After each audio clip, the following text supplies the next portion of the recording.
Good morning everyone. इस video series में हम लोग रिएक्ट जो कि फ्रंट एंड डेवलपमेंट के लिए इस्तेमाल किया जाता है उसको हम लोग सीखेंगे। ये एक जावास्क्रिप्ट का एक बेहतरीन लाइब्रेरी है जिसको कि फेसबुक कंपनी ने बनाया है और इसमें हम लोग ज़्यादातर इस्तेमाल करते हैं व्यू लेयर के ऊपर, यानी कि जो भी वेबसाइट बनता है उसका जो व्यू लेयर होता है जो कि पब्लिक को दिखता है, जो इंटरफेस यूज़र इंटरफेस कहलाता है, वो यहाँ पर क्रिएट कर सकते हैं। इसको मोबाइल और मोबाइल एप्लीकेशन और वेब डेवलपमेंट के लिए इस्तेमाल किया जाता है। मोबाइल एप्लीकेशन के लिए रिएक्ट नेटिव का इस्तेमाल किया जाता है जो कि हम फर्दर आपको बताएंगे। यहाँ पर अभी हम जो रिएक्ट से जो आप काम कर सकते हैं वो मैं बताता हूँ आपको कि रिएक्ट के अंदर में कंपोनेंट्स होते हैं। कंपोनेंट्स मतलब वेबसाइट के अंदर पड़ा हुआ, जैसे सपोज़ करो ये लोगो है, ये लिंक्स है, ये ऊपर का नेम बार हुआ, नीचे में ये बैनर हो गया, ये इसका हेडिंग हो गया, ये सब को React as a component treat करता है और इस कंपोनेंट्स को रीयूजेबल बनाता है। यानी कि कई बार हम इस्तेमाल कर सकते हैं एक ही कंपोनेंट को अलग अलग डेटा पास कराकर अलग अलग पैरामीटर्स के हिसाब से, जिसको हम लोग यहाँ पे प्रॉम्प्ट्स कहते हैं। मैं इस पर फर्दर डिस्कशन करूँगा। ये जावास्क्रिप्ट का वन ऑफ द सबसे ज़्यादा इस्तेमाल किया जाने वाला फ्रेमवर्क है रिएक्ट जेएस, ठीक है। तो मैं आपको इसकी स्टोरी धीरे धीरे मैं बताते जाऊँगा। रिएक्ट जेएस को सीखने के लिए पहले ही आपके पास एक सॉलिड जावास्क्रिप्ट, एचटीएमएल और सीएसएस का नॉलेज होना चाहिए। ये रिएक्ट जेएस एचटीएमएल का काम तो नहीं करता है, लेकिन इसमें जेएसएक्स आपको सीखना पड़ेगा जिसको हम लोग जावास्क्रिप्ट एक्सएमएल कहते हैं। रिएक्ट जेएस वो लाइब्रेरीज है जो कि रीयूजेबल कंपोनेंट्स तैयार करता है और रिएक्ट के हिसाब से अगर मैं बताऊं आपको तो रिएक्ट डेटा को रिप्रेजेंट करने के लिए पूरी तरीके से MVC का इस्तेमाल करता है। MVC जो मॉडल है रिएक्ट में, कुछ इंपॉर्टेंट बातें हैं जो मैं आपको यहाँ पे क्लियर कर लूँ कि रिएक्ट जो है वो 100% जावास्क्रिप्ट के बेसिस पे वर्क करता है। रिएक्ट जो वर्क करता है वो जावास्क्रिप्ट के बेसिस पे करता है, ठीक है। तो जावास्क्रिप्ट में एक चीज़ होता है JSX, यानी जावास्क्रिप्ट और XML को मिलाकर एक कमाल की चीज़ बनाई गई है, जिसका मतलब ये है कि आप जावास्क्रिप्ट का कोड ना करके आप HTML की तरह ही कोड करें। हालांकि वो HTML नहीं होता, लेकिन वो HTML की तरह काम करता है और उसका आउटपुट जावास्क्रिप्ट अपने आप कंपाइल करके ले लेगा एज ए जावास्क्रिप्ट, ठीक है।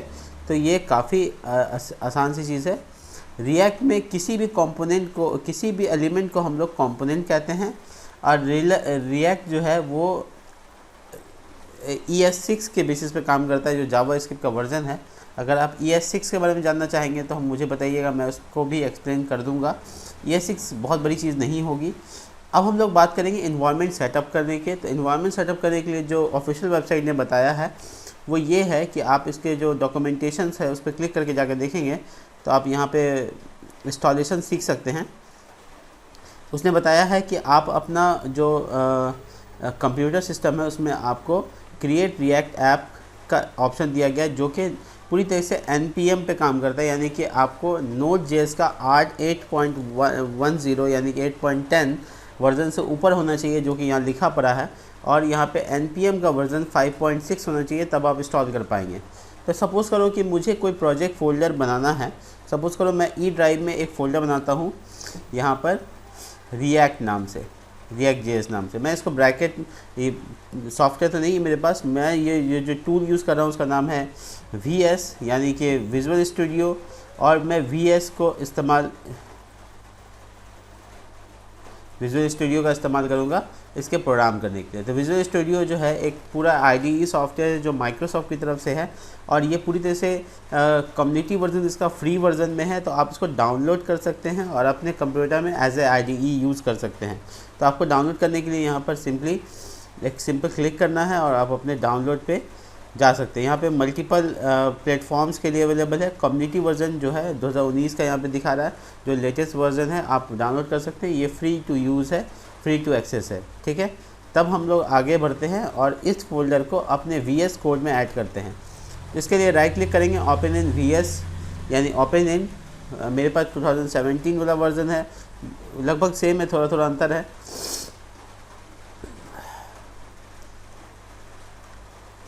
तो मैं यहाँ पर VS को अभी फ़िलहाल ओपन कर रहा हूँ। उसके बाद मैं आपको दिखाता हूँ कि किस तरह से रिएक्ट जेएस का सेटअप करेंगे, एनवायरनमेंट सेटअप करेंगे। एनवायरनमेंट सेटअप करने के बाद ही हम लोग काम कर पाएंगे इसमें। तो ये अभी देखिए, ये प्रोजेक्ट फ़ोल्डर मेरा थोड़ा सा हाँ ये रहा, तो मेरे सामने आ गया है VS कोड में मेरा फ़ोल्डर। मैं राइट क्लिक करूँगा इसके ऊपर और मैं ओपन डेवलपर कमांड का इस्तेमाल करूँगा। आप किसी भी टर्मिनल का इस्तेमाल कर सकते हैं। अगर आप लिनक्स पे हैं, मैक पे हैं, तो फिर आप वहाँ का टर्मिनल यूज़ कर सकते हैं।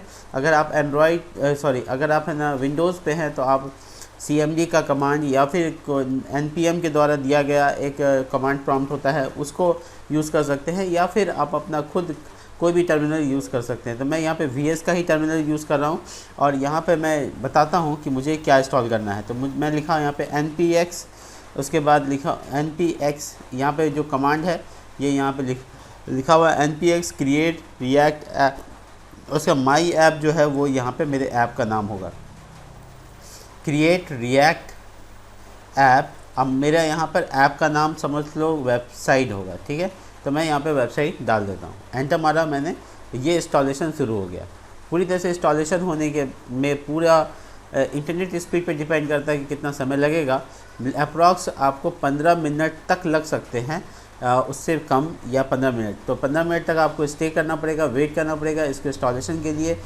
तब हम लोग मिलते हैं इंस्टॉलेशन के बाद, ठीक है।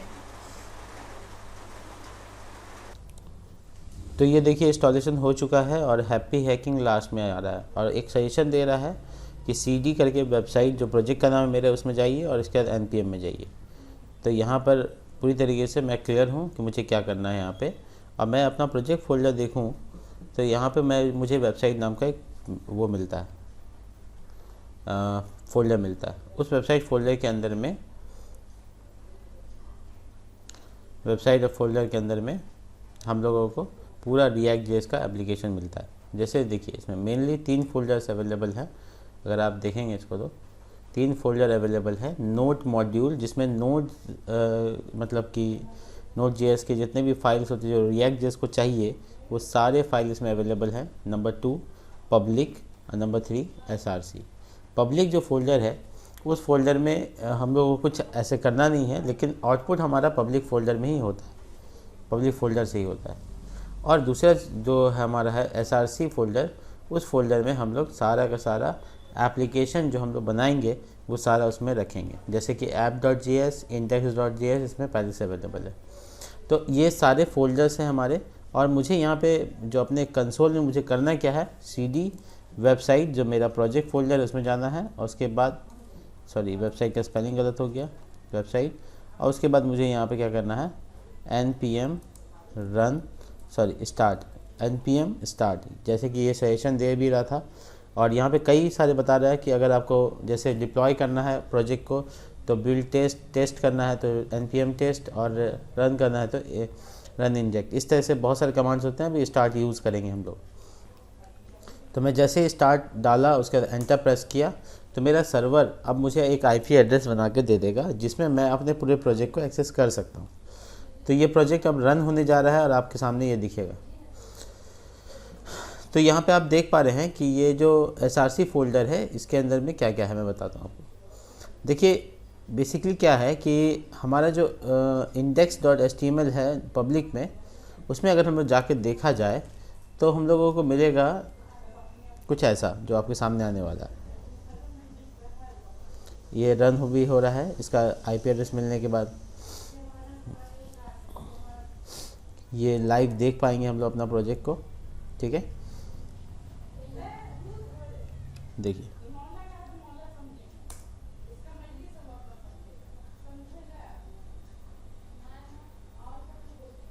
ये थोड़ा सा नॉट रिस्पॉन्डिंग में आ गया जिसकी वजह से ये थोड़ा सा स्लो हो सकता है। तो तब तक मैं सर्वर का भी वेट कर लूँ।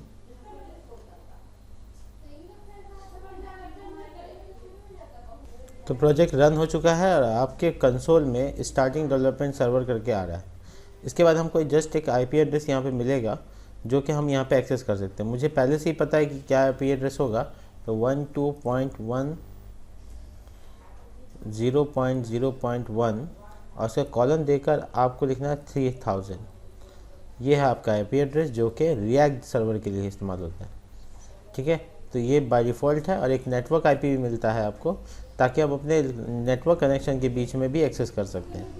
तो हालांकि अभी हमारा जो प्रोजेक्ट है वो index.html जो पब्लिक में, उसमें अगर आप देखेंगे तो कुछ भी नहीं है, बस एक डिवीज़न है पड़ा हुआ। ये तो कमेंट है, इसको तो मैं रिमूव भी कर सकता हूँ। उसका आईडी रूट है, ठीक है ना। आप अगर ध्यान से देखेंगे तो उसका आईडी रूट पड़ा हुआ है और कुछ भी इस पेज में नहीं है। यानी कि मैं जो कुछ भी रिएक्ट में बनाऊंगा इस रूट में वो आकर एम्बेड हो जाएगा, ठीक है। तो मैं मेरा जो index.js है, जो src फोल्डर में अगर आप उसको देखेंगे तो आपको मिल जाएगा वो चीज़ जो कि रूट को यहाँ पे आके हिट करती है। तो ये देखिए, मैं index.js फाइल को ओपन करने जा रहा हूँ और यहाँ पे आपको मिलेगा रूट में किस तरीके से हमारा कंपोनेंट, हमारा जो रिएक्ट का जो कंपोनेंट है वो वहाँ पे दिखाया गया, यानी कि रेंडर किया गया। तो ये ओपन हो जा रहा है, तब तक मैं आईपी एड्रेस का वेट कर रहा हूँ ताकि आईपी एड्रेस मिल जाए और यहाँ पर वो आईपी एड्रेस एक्सेस भी होने लगेगा, ठीक है। तो दोनों ही जगह वेट करना पड़ रहा है।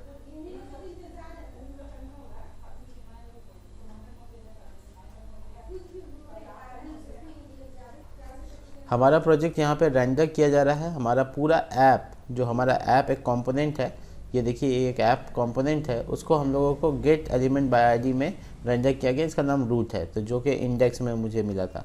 तो ये हमारा चीज़, ये हमारा रेंडर करने का तरीका होता है। इंडेक्स में रेंडर हो रहा है, कौन सा रेंडर हो रहा है? ऐप। तो मैं ऐप में जाकर देखता हूँ कि क्या किया गया है। तो ऐप में हमको पूरा वो पूरा पेज मिल रहा है, जो पेज पे हम लोगों को आउटपुट में आएगा अभी, यहाँ पे जो आएगा, ठीक है।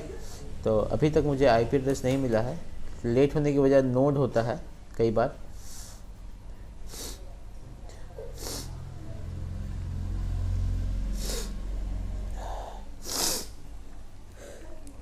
चलिए, तो अब हम लोग अपना कंपोनेंट्स वगैरह को देखते हैं कि किस तरह से काम कर सकते हैं। तो मैं आपको यहाँ तक तो मैंने आपको बता दिया। अब नेक्स्ट वीडियो में मैं आपको बताऊँगा कि ये प्रोजेक्ट जो मेरा अभी लाइव हो गया है उसमें हम लोग काम कैसे करेंगे, ठीक है। तो यहाँ तक अभी तक तो क्लियर है। अब उम्मीद करेंगे कि हम लोग नेक्स्ट वीडियो में आए और वहाँ पे डिस्कशन करें। तो तब तक के लिए स्टे ट्यून्ड।